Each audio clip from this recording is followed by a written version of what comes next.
বর্ষা আসে বর্ষা যায়, কিন্তু জলাবদ্ধতা থেকে মুক্তি মেলে না চট্টগ্রাম নগরবাসীর।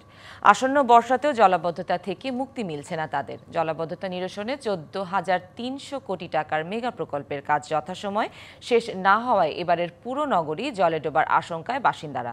তাই এই অভিশাপ থেকে নগরবাসীর মুক্তি মিলবে কিনা তা নিয়ে প্রশ্ন থেকেই যাচ্ছে। সর্বনাশ করছে কিন্তু চট্টগ্রামের নগর পিতারা। এই যে খালের উপরে বাড়ি, শুধু যে বাড়ি যে প্রাইভেট লোককে দিছে তা না, সিডিএ নিজেই বাড়ি করছে, সিডিএ নিজেই মার্কেট করছে।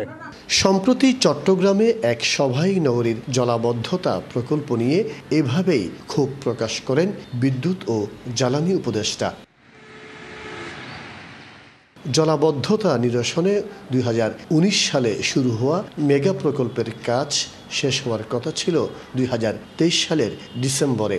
দফায় দফায় বাড়ানো হয়েছে প্রকল্পের মেয়াদ, সেই সাথে বেড়েছে ব্যয়ও। তবুও মেলেনি জলাবদ্ধতা থেকে মুক্তি। RICL TMX, যুগের পর যুগ স্থাপনা থাকে মজবুত। 57টি খালের মধ্যে সংস্কার করা হবে 36টি। 21টি খালকে বাইরে রেখে 3 সংস্থার নেয়া 4 প্রকল্পে ব্যয় ধরা হয়েছে 14,300 কোটি টাকা। প্রায় 8,500 কোটি টাকা ব্যয় করা হলেও এই মেগা প্রকল্পে কাজের অগ্রগতি 75%। 65টি এরিয়াকে আমরা ফোকাস করে ওখানে আমরা সমন্বিতভাবে সিডিএ, সিটি কর্পোরেশন এবং ওয়াটার বোর্ড সমন্বিতভাবে কাজ করছে ওই ফোকাস এরিয়াগুলোকে টার্গেট রেখে, যাতে এই বর্ষায় যাতে কষ্টটা কমে সে ব্যবস্থা করছি। মেয়র জানান, বর্ষায় জলাবদ্ধতা থেকে আপাতত মুক্তি পেতে খাল ও নালা পরিষ্কার করা হচ্ছে।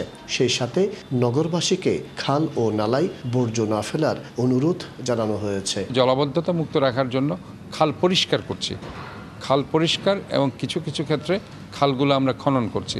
আমাদের যে 1600 কিলোমিটার ড্রেন আছে, নালা আছে, এই নালাগুলো আমরা পরিষ্কার করছি। পরিষ্কার করতে গিয়ে আমরা যে চ্যালেঞ্জটা আমাদের সবচেয়ে বড়, আমাদের আসলে অনেক ছোট বড় অনেক সাইজের ইনস্ট্রুমেন্টস দরকার। বারবার সময় বৃদ্ধি করা এই মেগা প্রকল্পের কাজ শেষ হওয়ার কথা 2026 সালের জুনে। মাসুদুল হক, ডিবিসি নিউজ, চট্টগ্রাম।